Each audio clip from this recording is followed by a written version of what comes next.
Bonjour à tous, c'est Philippe de Nexus Mind et aujourd'hui je voudrais vous parler du tour Mental Chess.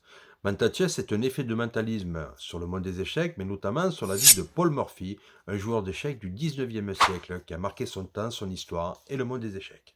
Au début de l'expérience, vous allez raconter l'histoire de Paul Morphy jusqu'à cette fameuse partie de l'opéra contre le duc de Brunswick et le comte Isoire, une partie célèbre reprise encore dans les grands clubs d'échecs.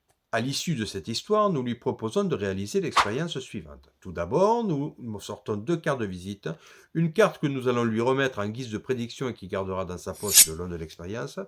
Et une autre carte de visite qui contient des détails importants, notamment le nom des pièces, mais également des informations importantes au dos qu'il verra à la fin de l'expérience. Ensuite, nous lui proposons l'expérience suivante. Le spectateur va devoir faire des choix, mais mentalement. Tout d'abord, il va devoir choisir entre les blancs et les noirs, et comme Paul Morphy est un grand joueur et sait jouer mentalement, nous lui proposons l'expérience suivante. Il va devoir éliminer des pièces et leur donner des couleurs. À la fin, ces couleurs nous donneront un code qui sera indiqué derrière la carte que je vous ai montrée. Et ce code correspondra peut-être à la prédiction finale. Alors pourquoi je vous conseillerais cet effet?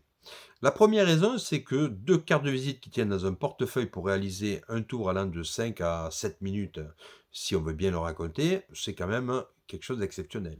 Si quelqu'un vous demande t'as pas quelque chose à me faire, vous l'avez toujours avec vous, vous n'avez pas besoin de stylo, vous n'avez pas besoin de calepin, de piquer l'information, vous pouvez réaliser vraiment une expérience de mentalisme où le spectateur participera activement.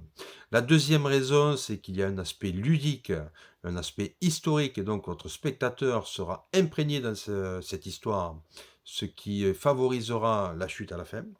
Et la troisième des raisons, c'est que le monde des échecs est tellement peu abordé que c'est l'occasion ou jamais d'avoir un effet sur soi qui parle des échecs et qui peut inciter les personnes à s'y intéresser. Voilà les amis, je vous dis à très bientôt pour la suite de l'aventure. Bye bye.